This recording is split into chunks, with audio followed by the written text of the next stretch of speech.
What should we make of this pressure in the space? Is this a value trade or value trap, Guy? What do you think? Yeah, Steve's been talking about the underlying commodity for a while, and it's going his way. But in terms of the stocks, until the last week or so, they've been a value trade. Now I think people feel they're on the wrong side of it because they're sort of looking at the underlying commodity and they're sort of equating the weakness there with the weakness in the stocks. Peter Brookvar had a note out, and he might have been on the show a couple weeks ago, saying that his surprise call for 26 is going to be energy and commodities, specifically crude oil. And I agree. It doesn't look that way now. I will tell you, despite the fact that the XLE almost got up to resistance level and seemingly is failing, I still think there's value in all those names, specifically the three big components of the XLE, Conoco, Chevron, and ExxonMobil. Oil higher, energy higher in 2026 would be non-consensus. Non-consensus, contrarian, call it what you want. Steve, what's your call for oil? I'm going to be consensus. I think oil can crack down to about $40 a barrel. It could even go lower than that, but let's just worry about 50, right? Let's worry about 10% move lower from here. You said it before, so you have geopolitical.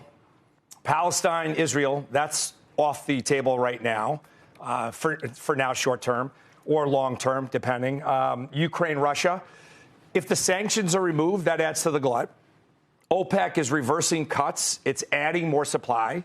And you have non-OPEC members, Brazil, Guyana, U.S., all pumping at record volumes.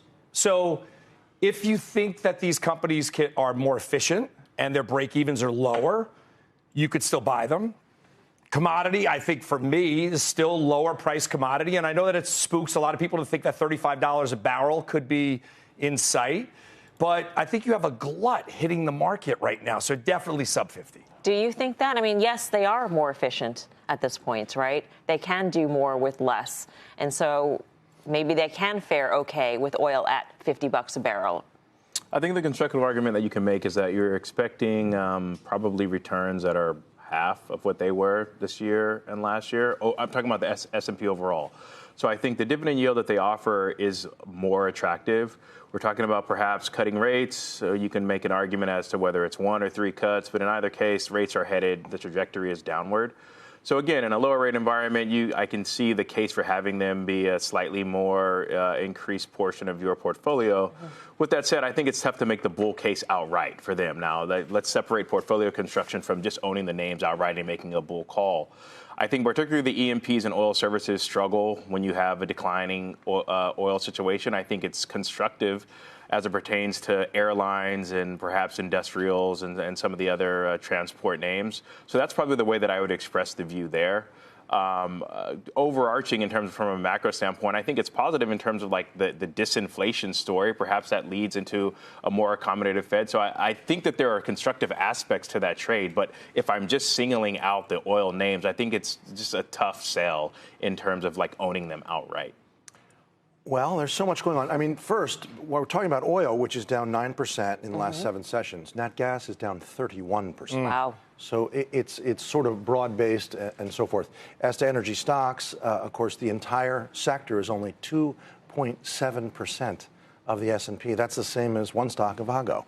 But in terms of where crude is headed from here, I'm in the lower camp. I think 40 is aggressive, but I certainly think we can hit 50, and maybe we can look at some charts if we have them. The first thing to note, of course, is that we've been going down since the peak, the recent peak, which is the spike associated with the Ukraine invasion, right? At that point, interestingly, we hit about 150 a barrel, and Wall Street was predicting 250. Of course, none of that happens. That's the way it is. We're now here at 55, and we're hovering at a break level. The next chart is an all-data chart, which depicts sort of where we are now.